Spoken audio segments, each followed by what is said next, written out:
Hey there guys, Kieran here with another episode of Kieran's Movie Space, the podcast where I talk about the latest movies and TV shows, and in this episode I'm reviewing Mission Impossible Fallout. Mission Impossible Fallout is the latest installment of the Mission Impossible franchise. It's directed by Christopher McQuarrie, who also directed Rogue Nation, and it sees the return of Tom Cruise as IMF agent Ethan Hunt.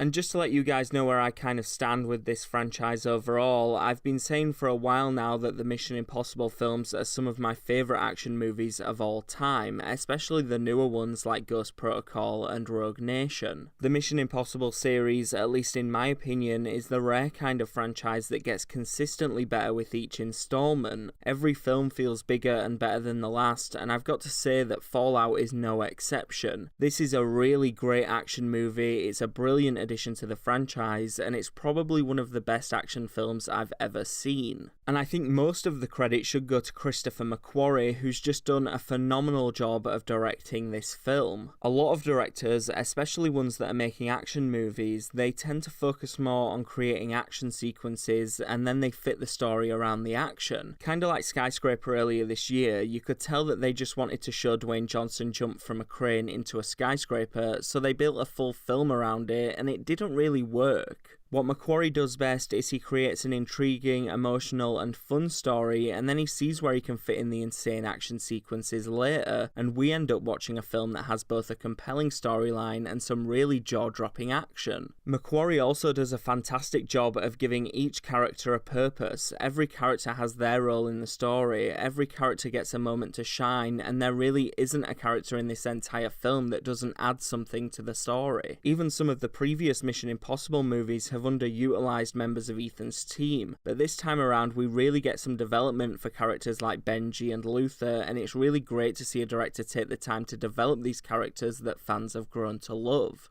As is always the case with the Mission Impossible franchise, the cast of Fallout is great all around. Tom Cruise continues to portray Ethan Hunt perfectly. I think Ethan is probably Tom Cruise's most developed character, and in this film, Cruise really takes the time to show who Ethan Hunt is beyond the crazy stunts and the awesome action. I think it would be really easy for Cruise to just come in and do the same thing that he's done in the past and just play this character the easy way, but he does the complete opposite. Cruise makes sure that Ethan is developing and evolving and changing in each movie, and he pushes Ethan forward in this film more than ever before. I think fans will walk out of the cinema knowing and caring more about Ethan Hunt than they did when they walked in, and you don't really get that in every action franchise. Henry Cavill is a really cool addition to the franchise in this one. I'm a big fan of his, I enjoy him as Superman, but in Fallout he gets a real chance to play a character, and I'd say that this is probably a career best performance for him. Just the way that his character interacts with Ethan and the chemistry between Cavill and Tom Cruise is one of the most enjoyable elements of the entire film, and he's pretty badass when it gets down to the fighting as well. If you thought that bathroom scene looked awesome in the trailers, just wait till you see the full sequence, it's insane.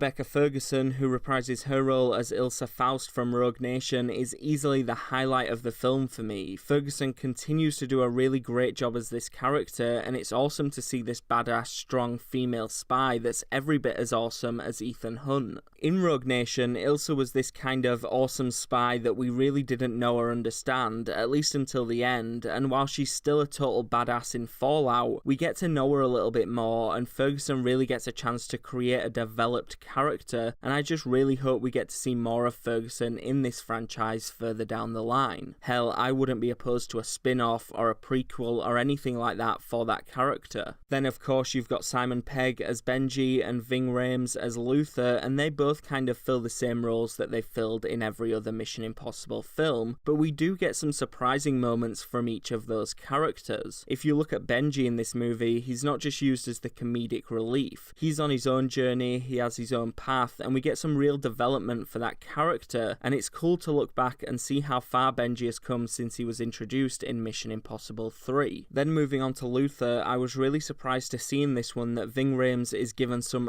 emotional material to play with. There's a touching moment from Luther towards the end of the film that just got me, so it was cool to see that McQuarrie did something different with these characters that have been in the background for a while now. Mission Impossible is the rare action movie that has a great story, great action, and a really compelling villain. As you'll know if you saw the trailers, Sean Harris returns as the villainous Solomon Lane, who I just loved as the villain in Rogue Nation, and he's just as good, if not even better, the second time around. Solomon Lane is a really personal villain, he means something to Ethan, they have a history, and that makes him a more interesting and compelling character to watch. There is so much stuff that happens with the villains in this film that I can't spoil, but just know walking in that you're in for a real treat when it comes to the antagonists of this mission. Obviously, I can't talk about a Mission Impossible movie without talking about the many crazy action sequences and stunts, and Fallout has plenty for us to enjoy. And it has to be said that Tom Cruise deserves a lot of respect for his ability to do some of these stunts, because whether he's jumping from a plane, riding a bike through Paris, hanging from a helicopter, or fighting in a bathroom, he's putting his own life in danger to create a real experience for us. And believe it or not, the fact that we can actually see Cruise's face during the Halo sequence or during the motorbike sequence actually makes the film more enjoyable. And this might sound crazy, but every single action scene or chase scene in this film is one of the best action scenes and chase scenes that I've ever seen. There's a sequence where Ethan's riding a motorbike through Paris, and it's the best motorbike chase I've ever watched. Then there's the fight scene in the bathroom with Henry Cavill, which is undoubtedly one of the most brutal and enjoyable fight scenes I've ever seen. And we've not even talked about the biggest and the best sequences in the movie. The Halo jump is insane, all of the helicopter stuff is incredible, Tom Cruise does some of his best Tom Cruise running, and I really can't believe how good all of the action is in this movie. I have no idea how any film or any sequel will hope to top this or do something bigger and better than this in the future. Maybe we should just give up on action films for a while, because I really don't see anything topping this. This is usually the part of the review where I talk about something I didn't like or didn't love, but honestly, I spent a full day trying to think of something that didn't work for me, and I couldn't think of a single thing. So instead, I'm just going to move on and give you my overall thoughts, and I really don't think I can give this movie enough praise. It's thrilling, it's action-packed, it's emotional, and seeing this film on the big screen was one of the best cinema experiences I've ever had. I think the Mission Impossible franchise just reached a whole new level. I'm not sure where they take it from here, or even if they can ever improve on this, but I'm excited to see what they're going to do, and like I said in my intro, I think this is one of the best action movies ever made, so you can take that and everything else that I've said and check this movie out on the biggest screen possible. To give Mission Impossible Fallout a score out of 10, I'm going to go with a straight 10, which I think might be the first perfect score I've ever given on this podcast, but Mission Impossible Fallout really deserves it. And with that score comes the end of my review. If you've seen Mission Impossible Fallout, let me know what you thought in the comments section below. Please make sure you like and share this episode. All of the links to my social media are in the description. And if you liked this episode or any of my other episodes, please hit that subscribe button. For now though, thanks for listening. I'll see you next time.